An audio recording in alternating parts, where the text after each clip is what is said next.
United Airline tickets for travel in the United States. That's 30 pairs, so that's 60 tickets. And the sooner you register, because every day we'll pull 5 names randomly from the list. So the sooner you register, the more chance that you have to win. And please spread the word, tell your friends and family.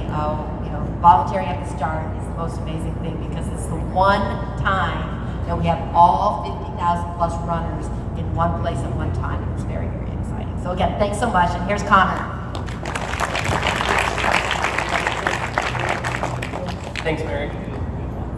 So yeah, I have the most exciting topic, obviously, security, preparedness, emergency management. So you guys can get pretty excited about this. I'll make you go really fast, I promise, because this is probably the driest topic you can talk about. But as Mary mentioned, and Caitlin mentioned, this is the only area where we have all 50,000 runners at the same time. So there's obviously some security, emergency management protocols that we have in place just because of the crowds that will be here. Between the agencies and our volunteers and our staff, there will be somewhere between 55 and 60,000 total people here in the fort on race day. So it's a lot that goes into this. So there's just a couple of things. Obviously, the first and foremost thing, if you see anything that looks at a place that you're questioning, even though bags have already gone through screening, if it's an unattended bag, a clear bag, or whatever, it could be something as simple as someone left it there and forgot. Please notify us right away, notify security right away, and there's a couple different ways I want to talk about how to do that. Based on where you are, obviously in each village, there's an info tent that has staff at it. You can always go up to those info tents and let the staff know. There are over 150 private security guards throughout the fort on race morning, and probably double that with agencies between NYPD, US Park Police, and the National Park Services. So we are around. Also, anyone wearing these jackets, these are the staff jackets, we're around. And the other main thing on the back of your credential, I'm going to stress this a couple times, there is the race day emergency number. Call that right away.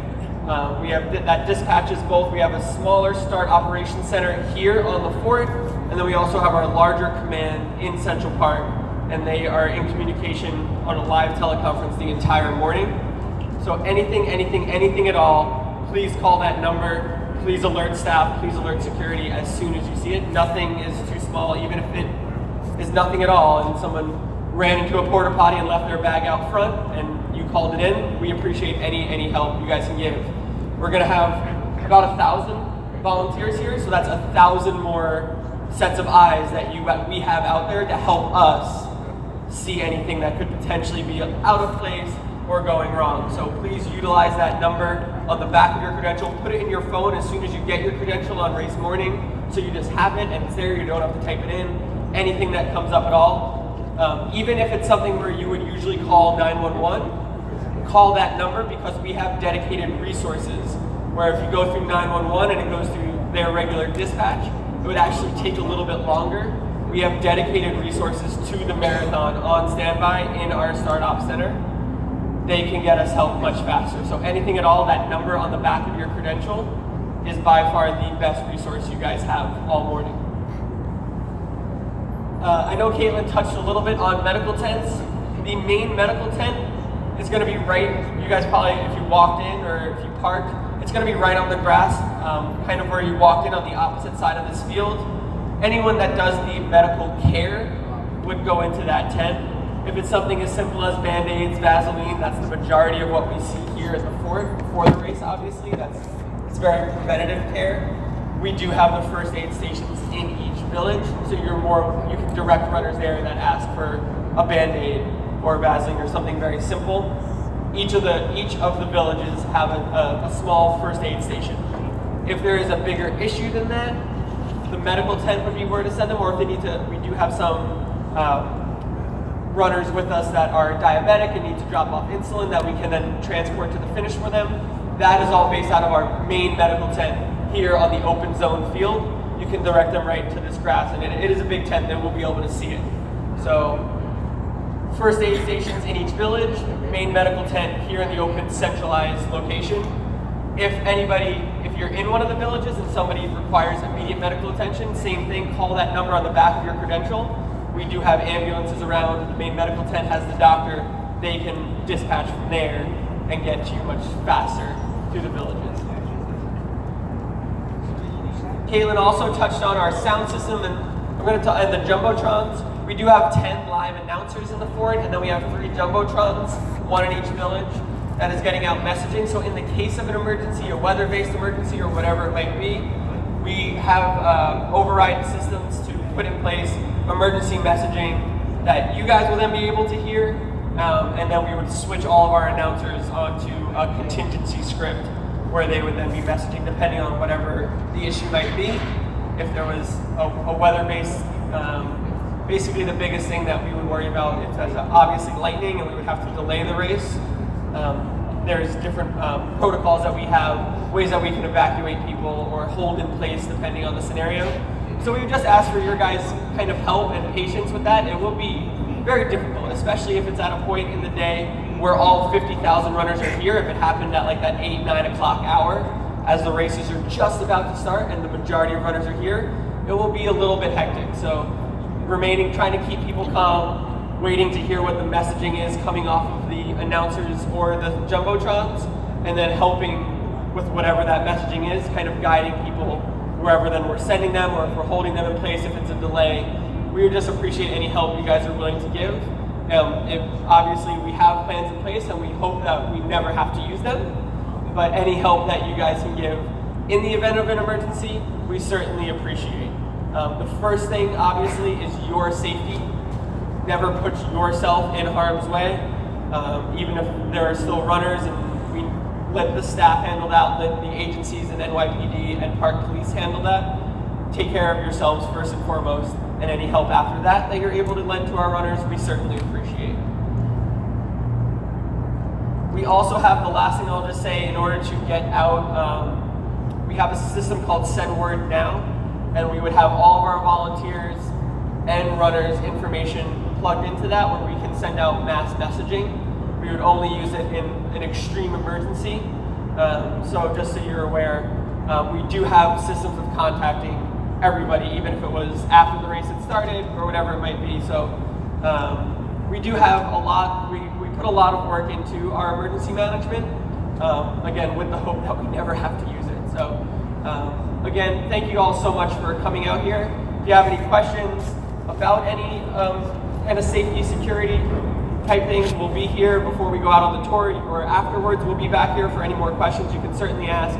The last thing, I just need to stress it one last time, that number on the back of your credential right on the bottom, that is the most important thing. That is the biggest resource that we have. We have great relationships with all of the agencies in the area, and they give us dedicated resources just for this race. So it's a little counterintuitive. Don't call 911, call that number on race day, and we will get help to you as fast as we possibly can. Thank you all so much for coming here. I want to introduce to you the expert on customer service, Jackie Fisher, who's on our runner services team. And she's just going to go over some points on how we can take care of our runners. Good morning, everyone. Thank you all for coming out. I know it's an early Saturday morning, and you're going to be here next week too. So I just want to say, on behalf of New York Road Runners, we appreciate everything you guys have done to put in the work to get here, and everything you're going to do in this upcoming week to help our runners. As all of the previous speakers have mentioned, we have over 50,000 runners coming to the fort that morning, and over 1,000 volunteers, and not nearly as many staff members as volunteers. So you guys are playing a huge role with what we're doing with these runners. And so you just want to be there more so as a helping hand, a smiling face. For many of these runners, it's their first time in New York City, it's their first marathon, or their first New York City marathon. And so we're welcoming them to New York City, to our running community, and most of all to New York Road Runners. And we want to do so with a smiling face and a helping hand. And so if you're with a runner and you're unsure of the answer or how to help them, have no fear. Stay with them, and either walk to the info tent, find a leadership volunteer with a yellow hat. At the info tent, you can find a staff member. We're all around. But most importantly, don't leave that runner. It can be a very scary morning if any of you have ever run this race. Logistically different than a lot of our other races. And so many of them may be more anxious or panicked than they're used to. And so just stay with them. If you have extra volunteers that you can spare, gather in a group, have a conversation with them, ask them how they're doing that morning. Try to take their mind off of what's about to happen on those 26.2 miles, okay? And most of all, have fun. You guys are out here as well to enjoy the morning, create memories. These runners have worked so hard to get to this start line, just like you guys have worked so hard to get here as a volunteer. So enjoy it with them, listen to their stories, tell them your stories, and just really enjoy the morning. Thank you. Okay, folks, we're going to break up into groups.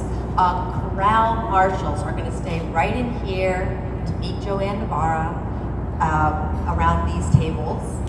And village people, village marshals, are going to meet with Caitlin and Connor over in this area, these tables. Then we've got jump team volunteers, green team volunteers, NYRR ambassadors are going to meet just outside the tent outside. You're going to meet up with Jackie and Siobhan Sheridan. And I am volunteer support. We're going to start with the ambassador group, the volunteer support people. We'll meet you outside as well. If there's anybody who's unclear what their role is, come on up here and let me know.